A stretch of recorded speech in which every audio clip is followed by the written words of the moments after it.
Hi there, and welcome to the Anglo-Saxon England podcast. Before we begin, I'd like to draw your attention to a new show I recently discovered, another podcast called the History of Scotland podcast. As the name suggests, it is a podcast about the history of Scotland, and if you're interested in this show, if you enjoy this show, I'm certain you'll also get a lot out of this history of Scotland. As you can imagine, there's a lot of crossover between the history of Anglo-Saxon England and the history of Scotland.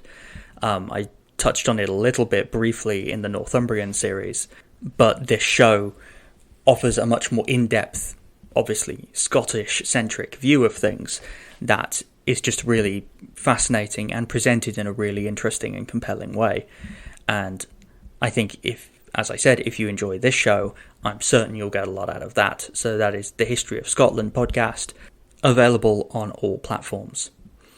And also, if you want to support this show, then as usual, leaving a like, comment, rating, subscribe, review on whatever platform you're using is extremely helpful. If you're able to, you can also support us on Patreon, and we also now have an Instagram account. Anything and everything you can do is greatly appreciated and helpful.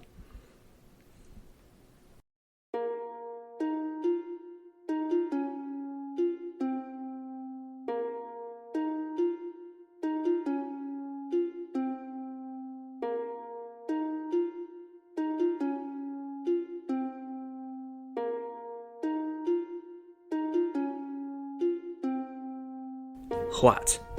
I'm your host, Tom Kearns, and welcome to the Anglo-Saxon England podcast, episode 24, Coenwulf, the last Mercian overlord.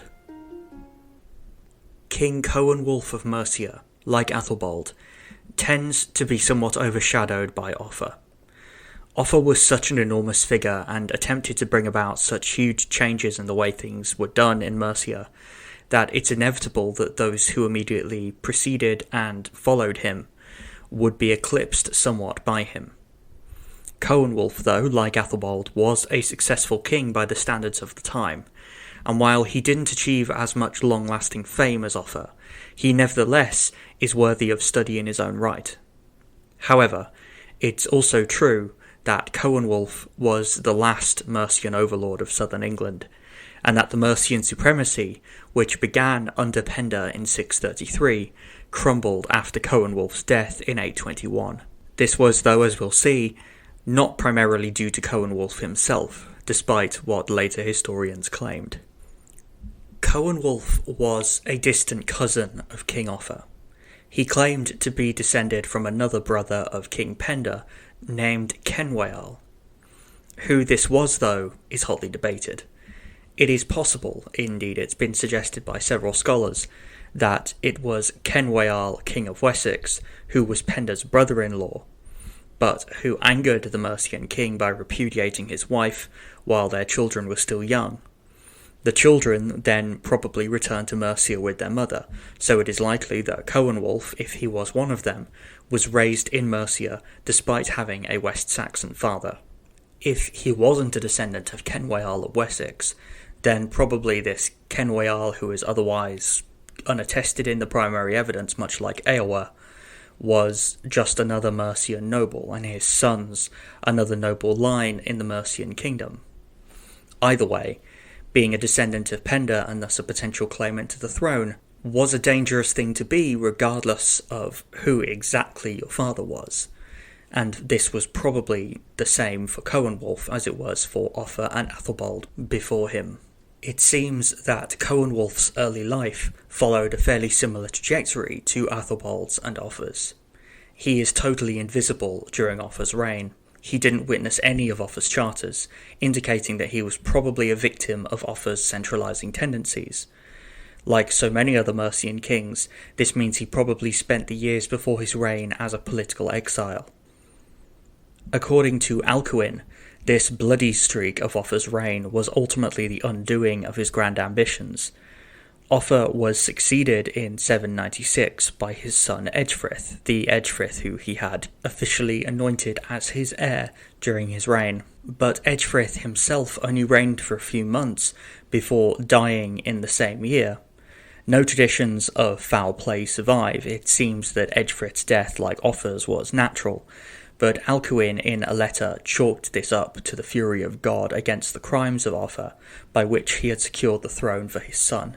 These crimes probably included Coenwulf as one of their victims. With the throne empty and no obvious heir, it seems that Coenwulf was the obvious choice to succeed, given his distant kinship to Offa. We cannot know if there was any violence around his accession. The chronicles and records of the time don't record any, but it wouldn't be surprising given the trend of Anglo-Saxon royal history that we've seen so far. When he became king in 796, Coenwulf had an unenviable position on his hands. While Offa had sought to centralise control in an imperial system, his power had still been at its core personal, and with both Offa and Edgefrith gone, the kingdoms of southern England that had found themselves under Mercian control, such as Kent and East Anglia, reasserted their independence. Coenwulf set about reasserting Mercia's position, but he had to do so extremely carefully. Coenwulf's relations with Northumbria and Wessex were seemingly complicated by the death of kings with personal ties to Offa. At the same time as Offa and Edgefrith died, King Ethelred of Northumbria was murdered and succeeded by Eardwulf, as discussed in episode 17 of this podcast. Ethelred had been married to one of Offa's daughters, and thus presumably enjoyed Mercian backing. Since Eardwulf was a bitter enemy of Ethelred's, the Mercians probably saw him as a threat, and thus supported attempts to remove him by backing pretenders to the Northumbrian throne, and by giving sanctuary to Eardwulf's enemies. This culminated in 801, in Eardwulf's leading an invasion of Mercia, which was settled only through arbitration by bishops. Although an explosive event, this was the only instance of open hostility between Mercia and Northumbria during Coenwulf's reign. This probably wasn't due to any growing affection between the two kings. Rather, it can probably be chalked up to Northumbria's becoming so racked by dynastic struggle in the following decades that it became incapable of defending itself, let alone threatening anyone else. Relations with Wessex were somewhat more peaceful, but nevertheless tense. The king at the time of Coenwulf's accession was Beorhtric. He was married to one of Offa's daughters, and had always been an ally of the Mercian king. This alliance seemingly continued under Coenwulf until Beorhtric's death in 802. He was succeeded by Egbert, a man who, under Offa, had fled into exile at Charlemagne's court. He was no friend to the Mercians. He never engaged them in outright warfare, but he was fiercely independent, and prevented Coenwulf from achieving complete overlordship of southern England throughout his reign. When we expand the picture to consider Coenwulf's dealings with all the kingdoms of southern England as well as those of Wales, the image emerges of a very canny king, extremely cautious in the face of potential danger, but nevertheless ruthless in pursuing his goals. His ruthlessness can be seen particularly in his dealings with the Welsh, the East Angles and the East Saxons. From around 816, we know he waged constant, or near-constant, war with the Welsh, as was becoming customary at this time for Mercian rulers. In East Anglia, numismatic evidence, that is, the evidence of coins, suggests that the East Anglians briefly regained their independence following Offa's death, when a mysterious new king called Eardwald began to mint his own coins without any reference to Offa, or to the Mercian kings in general.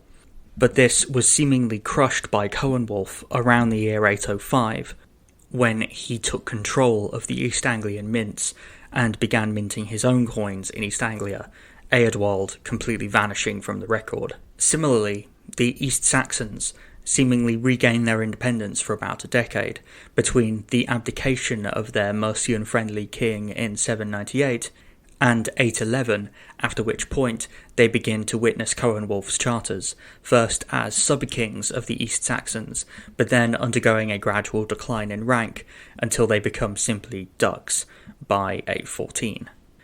Coenwulf's caution, though, is reflected in his dealings with Kent. Kent became an independent kingdom again after Offa's death, under a man named Eadbert Praen, who had been an exile in Charlemagne's court, presumably an exile from Offa. Upon returning to Kent and becoming king, he drove out the pro-Mercian Archbishop of Canterbury, Athelherd, when he took control of the throne of Kent. Coenwulf desperately wanted to remove Eadbert, but he was anxious to do so without papal approval, probably given Eadbert's ties to Charlemagne. And so, in a letter to Pope Leo III, Coenwulf alleged that Eadbert had previously been ordained a priest, and thus was unable to become a king. This argument was successful and led to Eadbert being excommunicated in 798. With this, Coenwulf invaded. He captured Eadbert and had him blinded and mutilated, and then established his brother Cuthred as King of Kent, who would often witness charters alongside his brother as the King of Kent, Coenwulf being the King of Mercia. When Cuthred died in 807, Coenwulf then assumed direct control of Kent, which lasted until his death in 821. Thus, Coenwulf re-established Mercian supremacy in the south through a mixture of diplomacy and brute force. A major difference, though, between his own supremacy and that of Offa was that he wasn't able to win over the West Saxons and the Northumbrians into being, if not allies, at least friendly to his regime. This inevitably placed limits on how much Coenwulf could do. Certainly he couldn't be as audacious as Offa, but in his dealings with the smaller kingdoms, he nevertheless clearly kept alive the flame of overlordship. Indeed, he was seemingly so taken by his successes that in at least one charter he styled himself emperor, the first Anglo-Saxon king to do so before the 10th century. Even Offa, despite attempting to create a Mercian empire, never went so far as to call himself emperor.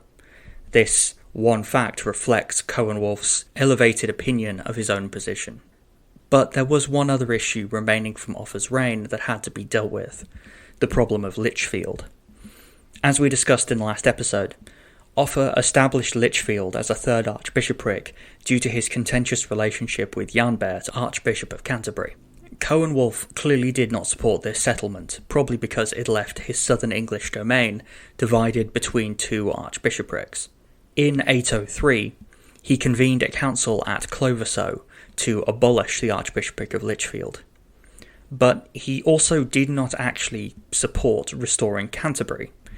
It was now clear to him that Kent would go into revolt at the slightest provocation, and thus endanger Mercian control of the church.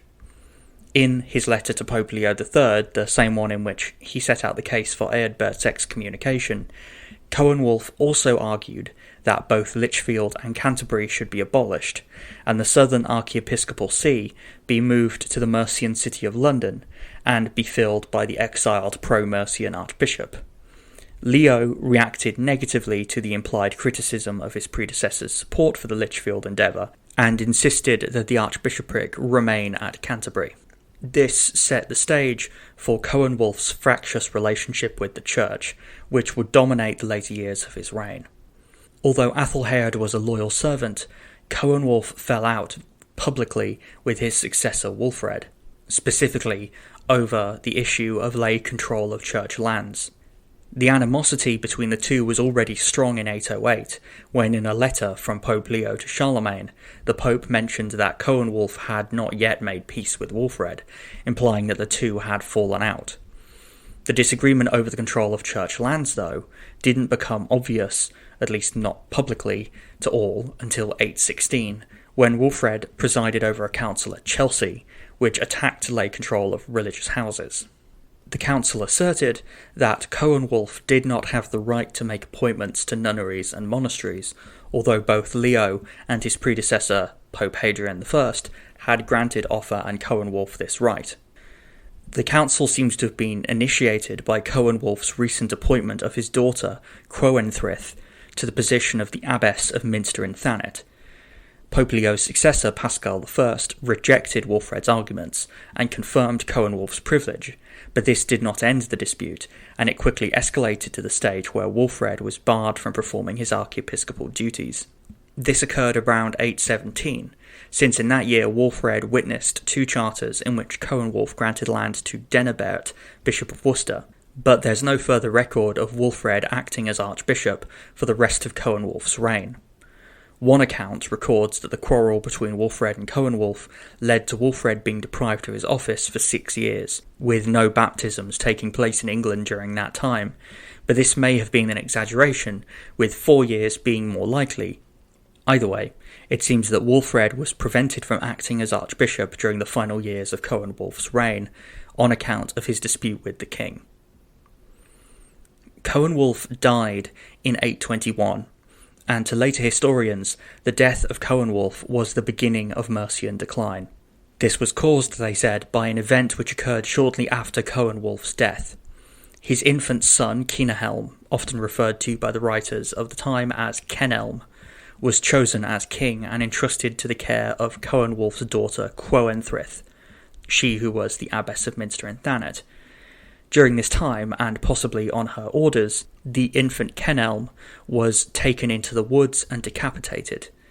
Kenelm, the legend goes, had a dream of his death the night before, and when the moment came he accepted it with joy by singing the liturgical hymn the Te Deum.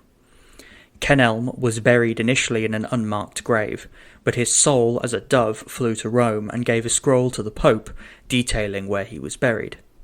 The Pope ordered an investigation and the body was found and taken to Wincham, a monastery founded by Coenwulf earlier in his reign, and at which Coenwulf was buried.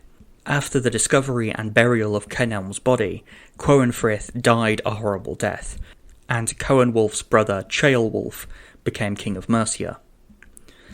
This legend was only recorded in the late 10th century, and it seemingly has little historical truth behind it.